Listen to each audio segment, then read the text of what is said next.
and subscribers to the CLT's Airport's parking emails also receive exclusive parking offers throughout the year. The most efficient practice is to book your parking when you book your flight, as adding this extra step will save you time and money versus the drive-up rates. Drive-up spaces may still be available if pre-booked spaces are sold out online, and all drive-up parking is available on a first-come, first-served basis. So passengers can check drive-up availability before you head to the airport on the real-time parking map at cltairport.com or on the CLT Airport app. So this is my final piece. I will say, please be patient. Pack your patience. If Eric was here, I would tell him to pack your patience, but I'll tell everyone else. We ask that everyone do that, pack your patience, and be courteous to airport staff who are working very hard to make sure your travel experience is simple, safe, and enjoyable. We also ask that you extend this courtesy to your fellow travelers, as holiday travel can be a bit stressful for everyone involved. Be sure to stay connected with the airport via social media at CLT Airport on Facebook, X, LinkedIn, and Instagram, and also download the free all-in-one CLT Airport app at the Apple App Store or Google Play Stores. I wish everyone a joyous, safe, and enjoyable holiday period. At this time, I'd like to hand things over to Beth Walker with the Transportation Security Administration. Thank you.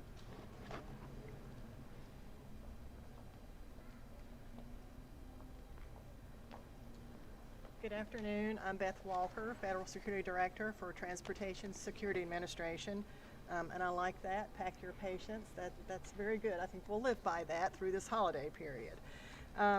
Proper advanced planning, it can facilitate the TSA security screening process and will make it easier for the passengers' travel experience at the airport. TSA reminds passengers to know before you go, meaning that you should know what's going to be packed in your bag and start with an empty bag from your home and know the contents of your bag by the time you get to the airport. This goes for both carry-on and in checked baggage. Double check the contents of your bag before leaving home. The most common thing that slows down a traveler at TSA checkpoints is having a prohibited item in their carry-on bag, which is also why it's important to know before you go. TSA is expecting an increase in passenger volume during the Christmas and New Year holiday period. The projected peak days for us will be the Thursday and Friday before Christmas, and then the Tuesday and Wednesday after Christmas. And during the 7-day holiday period from Thursday, December 21st through Wednesday, December 27th, TSA Charlotte expects to screen 221,000 passengers. This represents about a 14% increase over last year for that same 7-day period.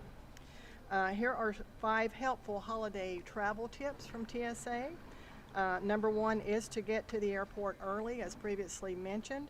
You should arrive for your domestic flights at least 2 hours in advance, and then for international flights 3 hours in advance. Travel tip number 2 is also, again, to reiterate, know before you go. As previously mentioned, travelers need to know what they can and cannot bring in their carry-on bag as well as their checked baggage. Passengers will spend more time in security checkpoint if their carry-on items trigger an alarm. This will result in TSA's need to resolve the alarm by opening the carry-on bag to determine what actually triggered the alarm. This also disrupts and delays the screening process for everyone else that's in line. The most common items that travelers bring to the checkpoint that is not permitted through the screening process are liquids, gels, and aerosol, and they need to be at the acceptable limit. Each passenger may carry liquids, gels, and aerosols that are 3.4 ounces or smaller, and they need to fit those items into a 1-quart resealable type bag. Common travel items that must comply with the liquids rule include toothpaste, shampoo, conditioner, mouthwash, and lotions. Travel tip number 3, you can use the TSA tools for your resources. If you're unsure about whether or not an item can be packed in your carry-on or your checked bag, you can download the free My TSA app, which has a very handy "What can I bring" feature, and it allows you to actually type in the item, and it will give you an instant response as to whether or not you can pack that in carry-on or your checked bag. Or on Twitter or Facebook Messenger, you can go to @AskTSA, or you can call Ask TSA. The TSA Cares line is 855-787-2227. Travel tip number 4 is traveling with gifts. So this time of year we can expect passengers that want to travel with their holiday gifts. So it's best that you travel with that gift unwrapped. Because if it does alarm, the TSA screening officer will need to unwrap the package in order to resolve the alarm. So it's best to bring it unwrapped. Travel tip number 5, traveling with food. Also this time of year, individuals often like to travel with food items and solid foods like a fruit cake or candy canes or chocolates. Those are considered solids and they're allowed through the carry-on. But if you have other types of liquids or spreadable foods such as eggnog, wine, champagne, maple syrup, preserves, these are not solids and they should be packed in your checked baggage. And here's a helpful tip to help you remember this, that if you can spill it, spread it, spray it, or pump it, or pour it, then it's larger than 3.4 ounces, that it needs to be packed in your check bags. And that's all I have for this afternoon, and I would now like to introduce Lieutenant Will Farrell. Thank you.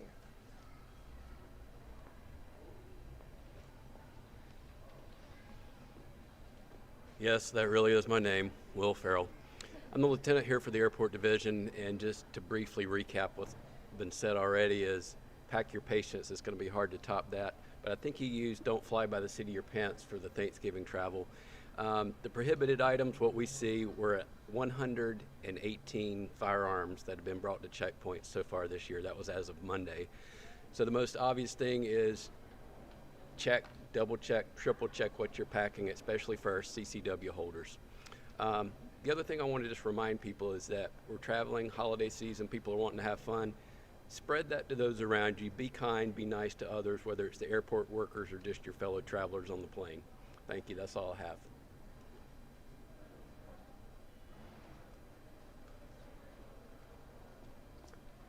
All right, now we can open up for questions. If anybody has any questions, just please go ahead and one of our speakers will be able to answer it depending on the nature of your question. I have a question. So 2 questions. One for the passengers, the drivers who were stuck in that horrific traffic, who may have anxiety. What do you have to tell them about Thanksgiving? And what do you have to tell them now they can anticipate for Christmas? Right. So as I mentioned a little bit earlier, the feel of the traffic will be a bit different because we're spreading that volume out over a period of 3 weeks. So it will feel different to them. But what I can also share with passengers is that we're providing much more information to you so you can plan for those instances of high traffic and not be as surprised by it. If you get to I think what happened during Thanksgiving, people just didn't expect that the volume of traffic would be as high as it was. And if you hadn't planned that in your journey, then that's going to be pretty disruptive to your day. So we're providing a lot more information on the front end, but we're still asking people, of course, arrive 2 hours before your domestic, 3 hours before your international, but check the information vehicles that the airport is providing so that you can plan and account for any sort of adjustments or impacts that might happen. Was that unprecedented or is that typical every holiday season? Well, typically every holiday season you're going to have more traffic than you have during a normal period. Unprecedented because it was an 18% increase from the prior year. So to your point, it was unprecedented. Okay.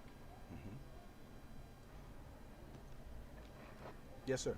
Talk about the impact of having these short-term and even long-term plans really going into effect, not even just during the holiday season, Yeah. but obviously for any travel from Charlotte Douglas International. Correct. So ImpactWise, from an airport perspective, it allows us to better manage those volumes, those peaks that we see during spring break, during summer travel period, 4th of July, Memorial Day, those peaks. This allows us to provide a relief valve to our roadway system that we didn't have, say, in other instances.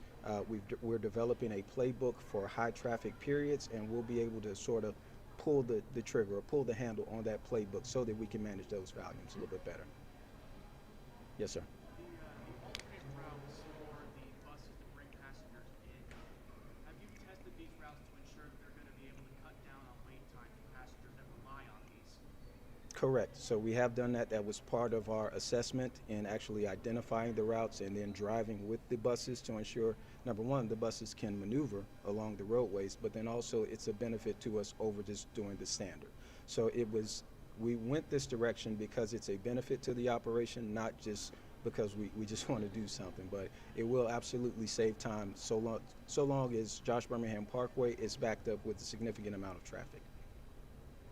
Well, what do you think was the principal cause of Thanksgiving? What's the one thing that you saw, looking back, that could have been different? Was it right in front of the terminal? Well, there's a lot of things that could have been different. It was just the volume.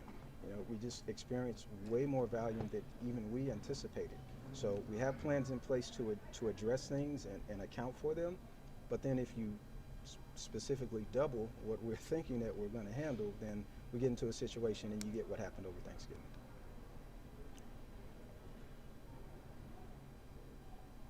Okay. Is anyone able to speak about the bus that was involved in the accident on Friday? Right. Will it be replaced or fixed? And if not, how will that affect holiday travel? Right, so that was an unfortunate incident. It is a open and active investigation at this time, so we really are not at liberty to share a lot of details about it. Okay. But we are on top of it and looking into that and trying to bring that situation to a close. Okay, so we don't know if it'll be replaced or repaired? That is something that we're looking into, but in terms of impact to passengers, that situation will not impact our ability to service the passengers that are coming through. Okay, all right, Okay. super. Okay. Yes, sir. When it comes to the route changing and some of the additional staff, can you give us a timeline on how long it'll be in effect for? Is it that Thursday or something? When is that? So it is that Thursday that I mentioned, the 14th of this week, and that will go through January 3rd for the holiday traffic period. But initially, I mentioned as well, this is something that we can implement anytime there's high traffic. So it doesn't stop on January 3rd. Initially it will, but we'll be able to use it beyond January 3rd. Okay, Chris. All right. Any other questions for anybody? All right. Thank you all very much. Lacey Hampton, member of our strategic communications team, has a copy of the press release for you. We'll be emailing that out shortly. And thank you all very much. Thank you, Chris. Thank you.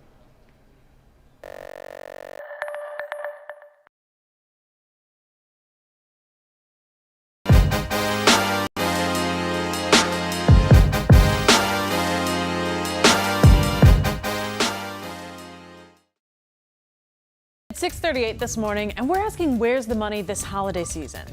Now, this one is about our teachers. Some school-age parents out there may be looking to get their kids' teachers a small gift